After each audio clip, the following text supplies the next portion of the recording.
Dairy की दुकान पर मालिक अपने यहाँ नौकरी करने वाली राधिका से कहता है, राधिका, ये लो आज तक की अपनी पूरी तनख्वाह और कल से काम पर मत आना। मुझसे कोई भूल हो गई मालिक? नहीं नहीं, इस समय काम कुछ ठीक नहीं चल रहा, इसीलिए तुम्हें नौकरी पर रख पाना जरा मुश्किल है। यह सुनकर राधिका के शरीर में तो जैसे जान ही नहीं रहती।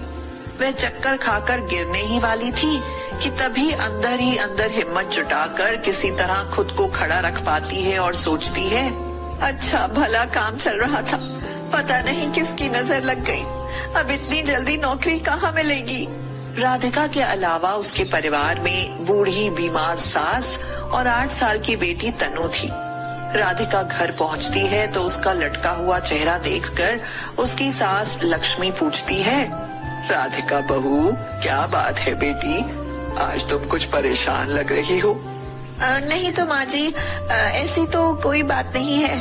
कोई ना कोई बात तो जरूर है बेटी, छिपाओ मत, बता दो। लक्ष्मी के बार बार पूछने पर राधिका उसे अपनी नौकरी चली जाने की बात बता देती है और उसकी बात सुनकर लक्ष्मी कहती है, भगवान पर भरोसा रख बेटी, सब ठीक हो जाएगा, कोई दूसरा काम ढूंढ लेना। लक्ष्मी यह कह ही रही होती है कि तभी तनु आकर कहती है, माँ मेरे लिए मोमोज लाई क्या? माँ मुझे मोमोज खाने हैं।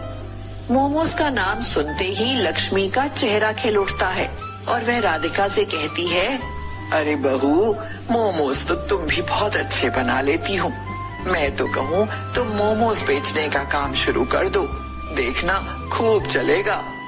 आप कहती हैं तो यह काम भी करके देख लेती हूँ। अपनी सास के कहने पर राधिका अपने परिवार का पेट पालने के लिए बाजार में मोमोज की ठेली लगाने लगती है, मगर यह काम भी इतना आसान नहीं था। बाजार में पहले से ही कई मोमोज की ठेलियां मौजूद थी। वहीं बंसी के मोमोज तो इतने मशहूर थे कि उसकी ठेली पर हमेशा ग्राहकों की भीड़ लगी रहती थी। इसीलिए वह राधिका को देख घमंड से उसका मजाक उड़ाते हुए कहता है, राम कसम भैया, यहाँ तो बस बंसी का मोमोज ही चलता है, इसका मोमोज कोई नहीं खाएगा, देखना 2 दिन में भाग जाएगी। अडल्ट्स और बच्चे। बंसी मोमोज वाले की बात राधिका को बुरी तो लगती ही है, मगर वह सच ही निकलती है। राधिका को मोमोज की ठेली लगाते कई दिन बीत जाते हैं, मगर कोई भी ग्राहक उसकी तरफ नहीं देखता। राधिका मन ही मन सोचती है और कहती है, लगता है मेरे नसीब ही फूटे हैं, इसलिए यह काम भी नहीं चलने वाला। 1-2 दिन और देखती हूँ, वरना फिर इसकी आस करना ही छोड़ दूंगी। एक दिन राधिका जैसे ही ठेली लगाती है, उसकी नजर बंसी के ठेले पर जाती है। उसके ठेले पर ग्राहकों की भीड़ लगी थी। यह सब देख राधिका मन ही मन कहती है, अगर इनमें से 2-4 ग्राहक मेरे पास आ जाएं, तो कितना अच्छा हो, मेरा काम भी चलने लगे। यह सोचते सोचते जैसे ही राधिका दुखी होने लगती है, तभी उसकी ठेली पर एक बूढ़ा आदमी आता है और कहता है, 1 प्लेट मोमोज देना, देखें तो तुम कैसे मोमोज बनाती हो। हाँ जरूर देखो। यह कहकर राधिका उसे तुरंत 1 प्लेट मोमोज देती है और उसके मोमोज खाते ही वह आदमी खुशी से फूला नहीं समाता। वह बंसी के ग्राहकों को आवाज देते हुए कहता है, अरे सुनो, ये लड़की तो बंसी से भी ज्यादा स्वादिष्ट मोमोज बनाती है भाई, एक बार इसके मोमोज खाकर तो देखो। उसकी बात सीधे बंसी के कलेजे पर जाकर लगती है और वह कहता है, राम कसम भैया, बंसी से बेहतर मोमोज तो पूरे शहर में कोई नहीं बना सकता। अरे फिर ये लड़की क्या बनाएगी? मगर बंसी की यह बात गलत साबित होती है, क्योंकि उस दिन के बाद राधिका का काम चल निकलता है। लोगों को उसके हाथ से बने मोमोज बहुत अधिक पसंद आते हैं और वे उसकी बड़ाई करते नहीं थकते। वाह बहन, क्या मोमोज बनाती हो, खाकर तबीयत हरी हो गई। सच है भाई, इन मोमोज के सामने बंसी की मोमोज तो कुछ भी नहीं, इनका जायका तो निराला ही है। यह सुनकर राधिका मन ही मन बहुत खुश होती है और अपने ग्राहकों से कहती है, आप सबको मेरे बनाए मोमोज इतने अधिक पसंद आते हैं, मेरे लिए इससे बड़ी खुशी और क्या होगी। ईश्वर करे आपका विश्वास सदा बना रहे। धीरे धीरे सब उल्टा हो गया। कल तक जो भीड़ बंसी की ठेली पर लगी रहती थी, अब वह राधिका की ठेली पर लगने लगी। कोई इक्का दुक्का ग्राहक ही बंसी की ठेली पर जाता, इसीलिए बंसी राधिका से दुश्मनी करने लगता है। राम कसम भैया, इस राधिका का कुछ नहीं किया तो हमारा तो धंधा ही बंद हो जाएगा। अब तो इसको बाजार से भगा कर ही मन को चैन मिले। कुछ समय और बीत जाता है और फिर एक दिन राधिका की ठेली पर मोमोज खाने वालों की भीड़ लगी हुई थी कि तभी कुछ आदमी आते हैं। अडो किसी और ठेली पर जाकर मोमोज खाओ। क्या हुआ साहेब? जानती नहीं क्या, ठेला लगाने के लिए परमिट लेना पड़ता है। परमिट, बिना परमिट के ठेला जब्त कर लिया जाता है। यह सुनकर तो राधिका का दिल ही बैठ जाता है। वह फपक फपक कर रोने लगती है और उन लोगों के आगे हाथ जोड़कर गिड़गिड़ाती है और कहती है, साहेब मुझ गरीब पर दया करो, मेरी ठेली मत ले जाओ, मैं बर्बाद हो जाऊंगी साहेब, मैं अपने परिवार का पेट कैसे पालूंगी। राधिका रोती गिड़गिड़ाती रह जाती है, मगर कमेटी वालों पर उसके रोने का कोई असर नहीं होता। वे राधिका की ठेली उठा ले जाते हैं और तभी बंसी राधिका पर ताना कसते हुए कहता है, राम कसम भैया, देख लिया बंसी का पावर। हम चाहे जिसका ठेला उठवा दे।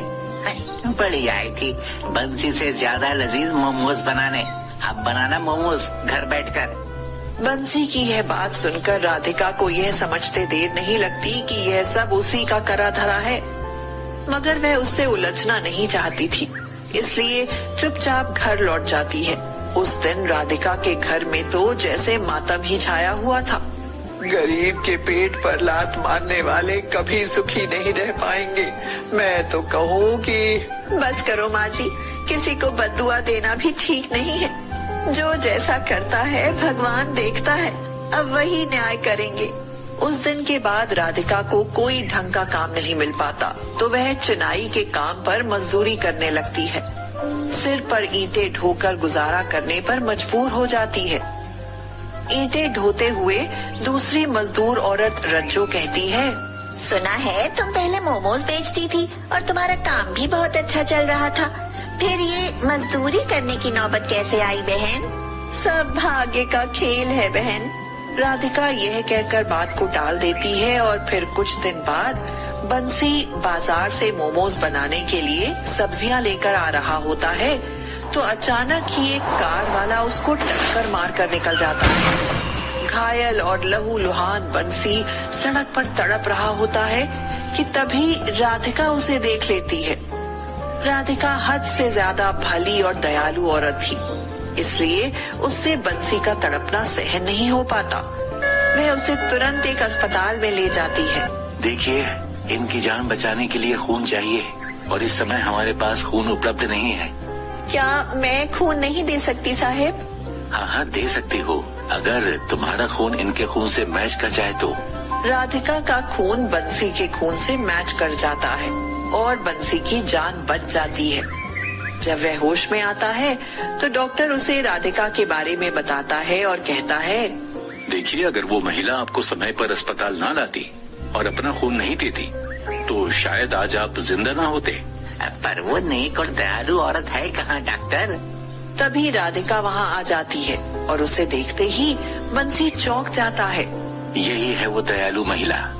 राधिका, मुझे माफ कर दो बहन, मैंने तुम्हारे साथ इतना बुरा किया और तुमने फिर भी मेरी जान बचाई। यह तो मेरा फर्ज था भाई। यह कहकर राधिका जाने लगती है तो बंसी उससे कहता है, बहन, तुम तो मुझसे अच्छे मोमोज बना लेती हो, इसीलिए मैं चाहता हूँ कि तुम फिर से मोमोज बेचो। इस तरह बंसी राधिका से बैर रखना छोड़ देता है और उसे अपनी बहन मान लेता है। राधिका फिर से मोमोज की ठेली लगाने लगती है और कुछ ही सालों में एक बड़े होटल की मालकिन बन जाती है।